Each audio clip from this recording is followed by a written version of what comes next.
So we come to the last move of the 8 brocades Pilates Qigong sequence. It's called Shake the Back 7 times to eliminate 100 illnesses of the well-being. This one will benefit, as everyone does, a certain organ and meridian. This one helps the urinary tract or the urinary bladder, meridian, organ, whatever you like to call that, and it helps that pathway and also the kidney pathway, and also will benefit the liver on the right hand side of the body and the lungs. I won't go too much detail with that. Pilates breathing, put that concept with that. That's what we're going to do. Is you're going to put the concept of the Pilates breathing, zip up pelvic floor, scoop out your abdominals, take the navel towards the spine, and just start your breathing in through the nose and exhaling through pursed lips for as long as you like. And we're going to link that to motion in a minute. So again, we can link that to motion. So what we're going to do is breathe in through the nose and exhale through pursed lips. And as you're doing that, zip up pelvic floor, scoop out your abdominals, keep them engaged, and that's going to help you simply breathe into these lower lobes of the lungs without even trying, or try not to try.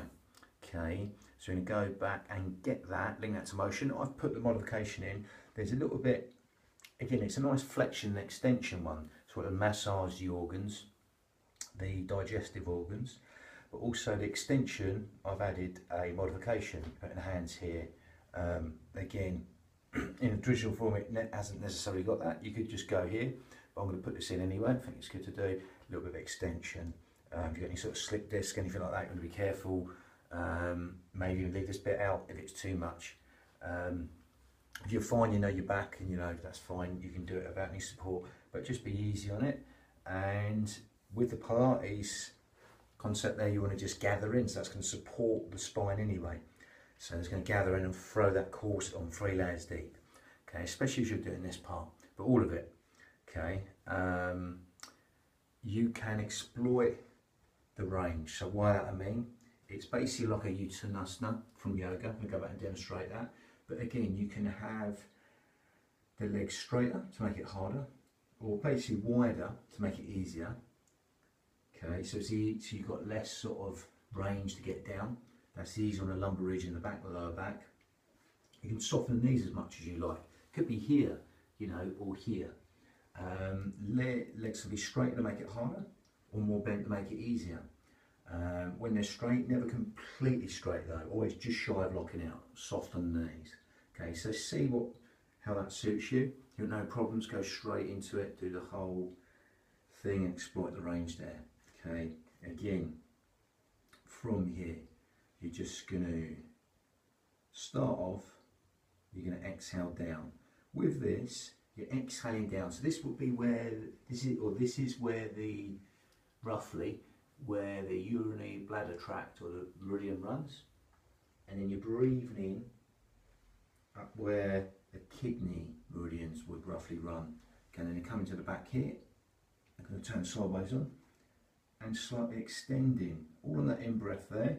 Then you exhale, it's only 2 breaths, and you start again. You sort of come up on the heels and drop. Again, that sort of shakes up all the sediment, or basically the chi in the body. That's the idea of that. Okay, it helps bone density, stuff like that on the heels.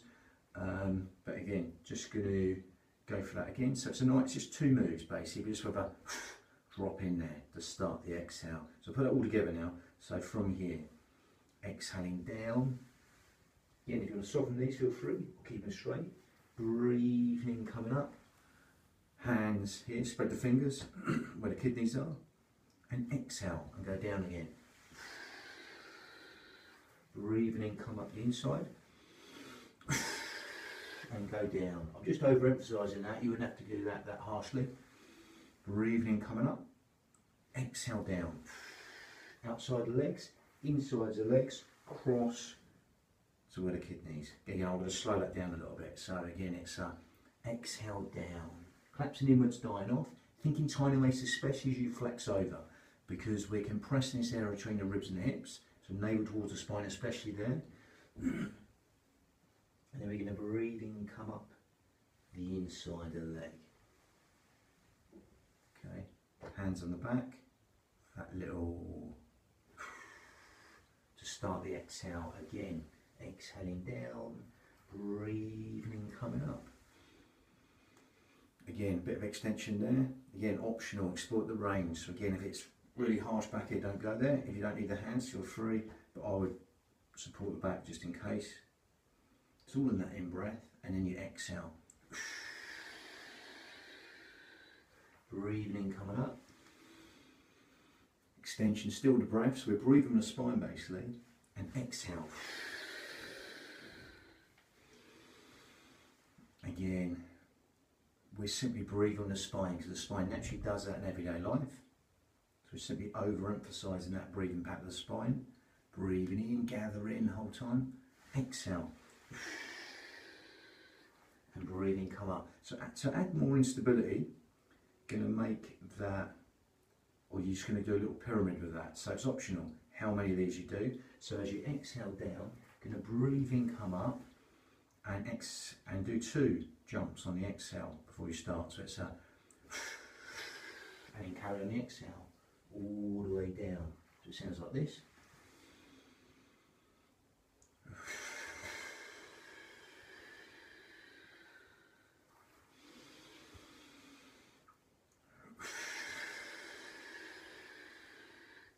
Again, if you want to do 3 now, and you can do that, that's great.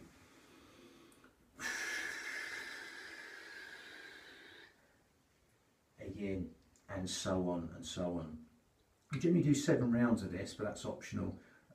It's like a sacred number within the forms, a lot of different forms. That's adding a little bit of instability as well, so you're gathering against that. Again, you can do that sort of, you know, reasonably harshly or just lightly, really. Lightly is better on the Achilles, because that'll just add a little bit of bone density to these bones, like running does, stuff like that, or walking, etc. That bone density is improved, that jianjing of the muscles and the bones. Again, if you want to make it a little bit harder, staccato breath, so it's exhale, exhale, exhale, and then exhale all the way out. So changing it just a little bit. If you want to make it harder, staccato breath. Again, it's exhale down, same deal. Breathing in, coming up. Again, let's go for 3. You're breathing in, coming back, and you're going. Or you're breathing in, coming up, and exhaling it. So again, you're breathing in, coming back, and you're going. Or 4 staccato breaths, breathing coming up, it's so you're breathing, get that extension in, all the way up, and then you go, and exhale all the way down. Again, you can use that like a pyramid, go up to 5 and maybe back down. If you go all the way to 7 and back down, that's great. But just come down the same way as you go up, just a little bit of a pyramid in with there. Again, it can be just, that little jump can be just as you breathe in here, then you start the exhale and carry on. So say it's 3 moves, it's, or you can exhale, really vibrantly exhale. Again, that works like a cough or sneeze. Pelvic floor comes to here, like a beeline. And again, that links on 3 layers deep to the corset, and it's like a cough or sneeze. It comes in towards the spine. So that's the staccato breath, for how you engage that pelvic floor even deeper. Again, if you can go up to 7 and back down, that's great. Or less. Exploit that to make it as easy or as hard as you like. Lovely. That was good. That's number 1 of the, sorry, that was number 8, or the last in the Pilates 8 brocades. Lovely. Bang.